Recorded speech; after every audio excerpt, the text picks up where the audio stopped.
bahwa saya berjanji tidak akan mengulangi dan siap menerima sanksi dari pimpinan. 6. Kembali saya sampaikan. Inilah permintaan maaf Aibda Aksan usai videonya viral di media sosial.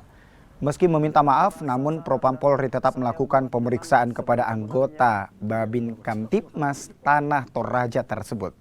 Sejauh ini, Propam telah memeriksa sejumlah saksi. Bahwa tindak lanjut yang sudah dilakukan, Kabid Propam sudah melakukan pemeriksaan terhadap saudara A, begitu juga dengan adanya pemeriksaan dari Dipropam Mabes Polri.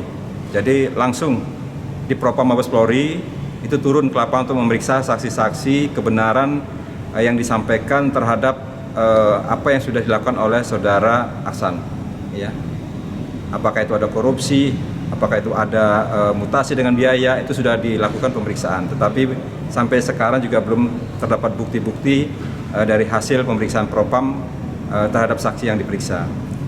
Di samping itu juga Kabid Propam sudah melakukan pemeriksaan dan memanggil saudara Aksan untuk diperiksa, dimintai keterangan, dan sudah diperiksa saksi-saksi juga terhadap keterangan yang dibuat oleh Aksan, dan bukti sama, tidak ditemukan adanya viral yang dibuat oleh saudara Aksan itu.